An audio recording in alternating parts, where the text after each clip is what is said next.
Hello, good morning, welcome to Glasgow Rangers Nation with me, your host Owen James, the channel that brings you all your latest Rangers news. Guys, we've got some very weird transfer speculation this morning to talk about. Possible move from Celtic to Rangers.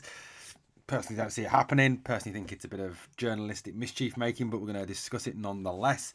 We're going to talk as well about how Barry needs to be brave on Thursday and actually make some changes that are actually going to affect the game and actually put Rangers in with a better chance of actually beating Athletic Bilbao. You know, I'm going to be honest with you. A tie, I think a lot of people are hyping to an extent it doesn't need to be.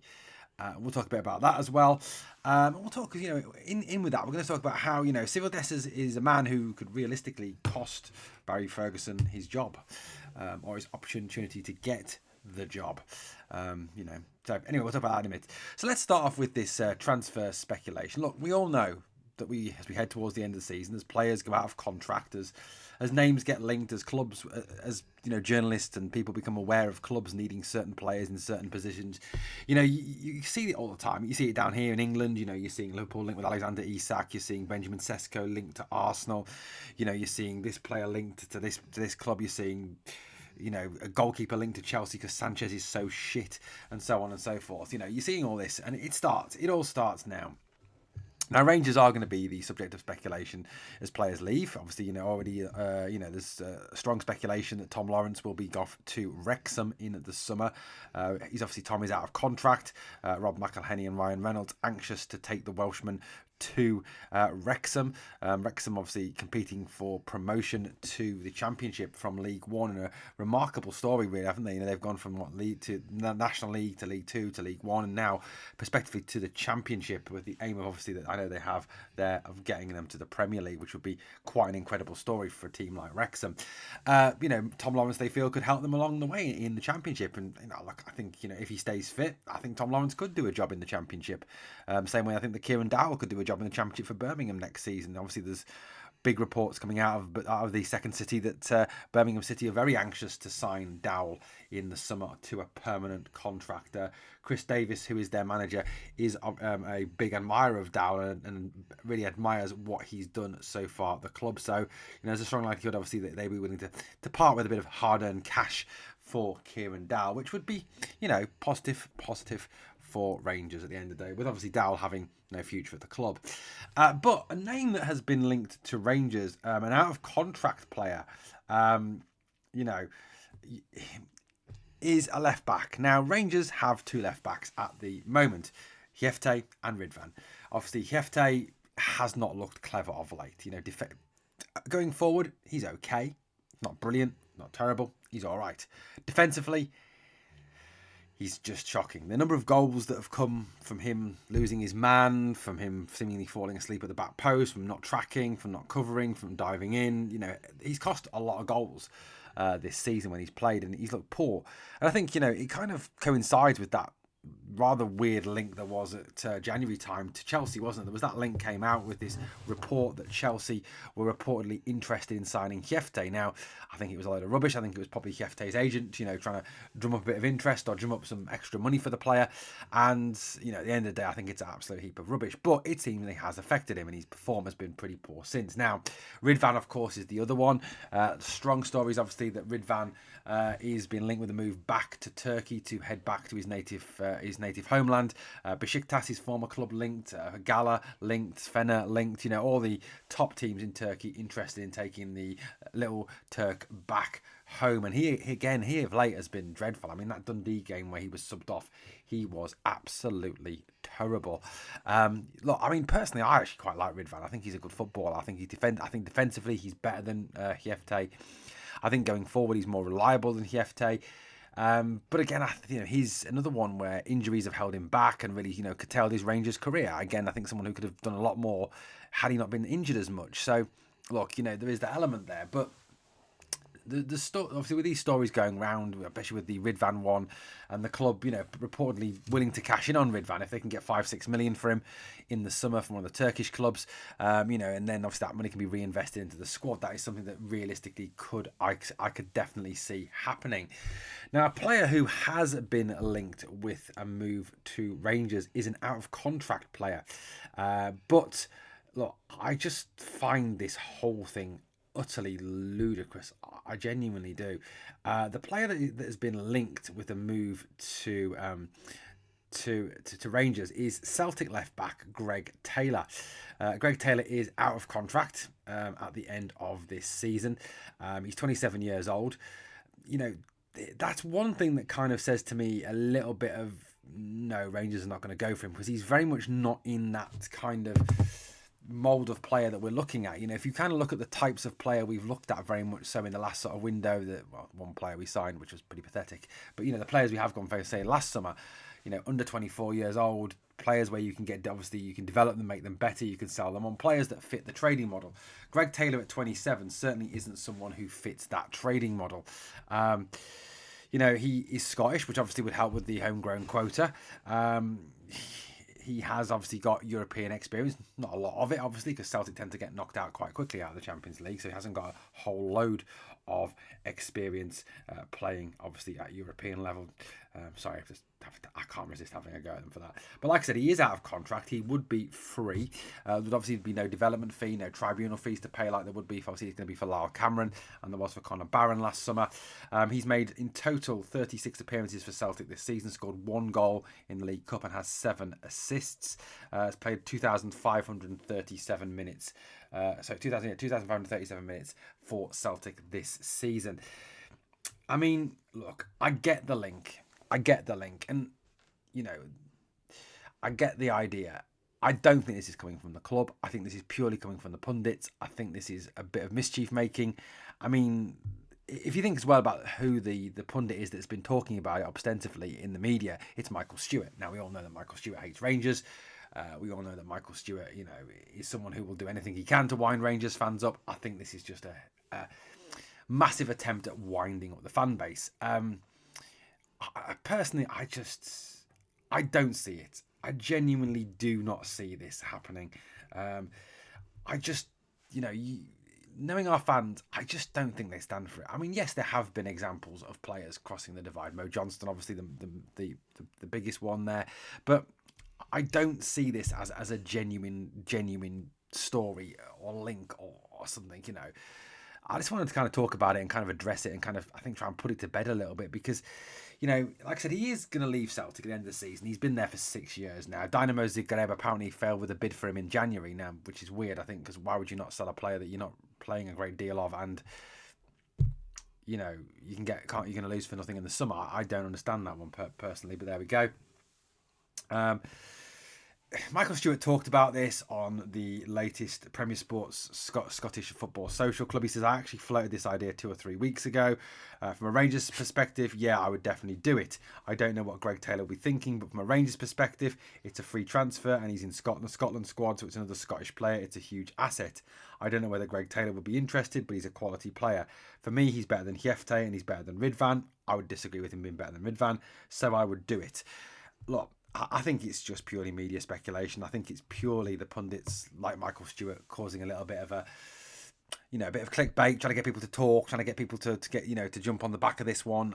I don't think it's a goer. And I'll be honest with you, I think it would be a very bad move for the club and for the player. I just don't see it. I just don't see it happening. And personally, my personal opinion on this is I wouldn't want him at the club either. To me, he's too invested in, he's too Celtic. He's 6 years there. I just genuinely don't want a player like that at my football club. I think for me it's a big no. It's an absolute massive no from me on that one. Guys, let me know your thoughts in the comments down below. Look, we're going into the game on Thursday as massive underdogs. We know that. Everyone expects 4th place Athletic Bilbao to roll Rangers over, like some sort of, cheap hooker on a Friday night, absolutely destroy us. But look, they've drawn their last couple of games 0-0. Yes, they haven't conceded in 4, but they also have only scored 1 goal in their last 4 games. They are quite hit and miss this season. Times they can be absolutely brilliant. They've beaten Real Madrid, they've beaten Barcelona, but at other times they can get destroyed. They got destroyed by Besiktas, for example, in the Europa League. So they are hit and miss. There's, Bilbao, as someone who used to watch a lot of La Liga, I mean, I don't watch as much now as I used to, but, they are a team that can blow hot and cold. They really genuinely are. On their day, they can be absolutely outstanding, brilliant. But by the same token, on their day, they can actually be absolutely dreadful as well. So they are a very hit and miss team. Now, look, Saturday was absolutely awful. Saturday was, one of the worst performances I think that many of us have seen in the last decade. It was genuinely that bad. It was just genuinely awful. And I think, for me, Barry needs to be brave on Thursday night. I think he needs to look at ways to score more goals, which we obviously didn't do on Saturday. I think if you go back and you watch the game, you'll see that first half we weren't that bad. We were bad, but we weren't awful. First half, it was the second half where we kind of just gave up to some degree. So, I think he does need to be brave. Now, one of the changes that I would make, and look, you may say, well, that's not a surprise, Owen. But I think, for me, there's a lot of merit in this. I would personally drop Cyril Dessers. I just do not rate the guy. He's scored 1 goal from his last 18 attempts. And I'm sorry, if you think that is acceptable, I'd love to know why you think that is acceptable for him to score 1 out of 18. Now I hear, the counter argument, well, Haaland misses chances, so on and so forth, but I tell you something now. If move away from Erling Haaland, from Erling Haaland. I think Haaland was his dad. From Erling Haaland, move away from Haaland for a minute. Even if you take average Premier League, not brilliant Premier League strikers. Now, Ollie Watkins, for example, at Villa, Darwin Nunez at Liverpool, who's fairly shit. You take, someone like Nico Jackson at Chelsea. You take someone like Brennan Johnson at Spurs. You take someone, like, let's say, for example, Chris Wood's a bad example because he scored a lot of goals this season for Nottingham Forest. But you take, one of those strikers that are, perhaps not clinical, perhaps not, as deadly as Haaland, for example. And you give them 18 chances. I tell you something, they'll score more than 1 goal. Even someone, Ollie Watkins will probably get you 6-7 goals out of those 18. Darwin Nunez will probably get you a good 6 or 7 out of those 18. Nico Jackson might get you 10 or 11 out of those 18. Brennan Johnson will get you 10 or 11 out of those 18. And people go, well, that doesn't happen. Yeah, it's because they don't create as many chances down south. That's just the way it is because the defences are better. But look, I mean, at the end of the day, to miss 17 of your 18 chances is just utterly unacceptable. And, I'm not taking away from the fact that Cyril Dessers works exceptionally hard. He does work hard. But his hold-up play is poor. He's got no pace. He's not a guy who brings you a lot of fluidity of movement and fluidity of position. He's not a player who will interchange positions very often. That's why Hamza is kind of really suffering out wide. Now, I saw a fascinating statistic the other day. In the 14 games playing with Dessers, when Hamza was given that more fluid role, playing with Danilo and others, he scored 12 goals in 14 games. Since Hamza has been stuck out largely on the wing and not through that main number 9 role, because that's been Dessers' role, he scored 1 goal in 14. Now, there's got to be some correlation there. There's got to be some way that our most promising, probably our best striker at the club, is being forced out wide by probably one of our worst strikers at the club, the guy with a very low conversion rate. I mean, he's got a 5% conversion rate in the last couple of games. He was dreadful against Fenerbahce. He was dreadful against Celtic. And he's actually only scored, I think he's only scored 2 more goals than Hamza in the league this season. So, he's not like he's absolutely deadly in the league. So for me, Hamza has to start on Thursday, and Barry's got to be brave. He's got to drop Dessers altogether. Dessers needs to be on the bench. I mean, preferably, I'd like Dessers to be in the stands, nowhere near the team. But unfortunately, we don't have a plethora of strikers at Rangers.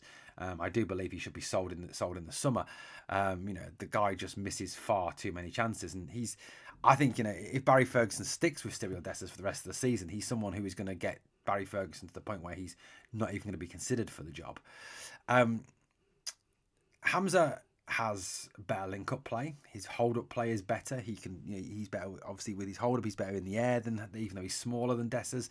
His centre of gravity is better. His robustness is better. The amount of times Dessers falls on the floor is incredible, in 90 minutes. Whereas Hamza rides tackles, rolls tackles, stays on his feet.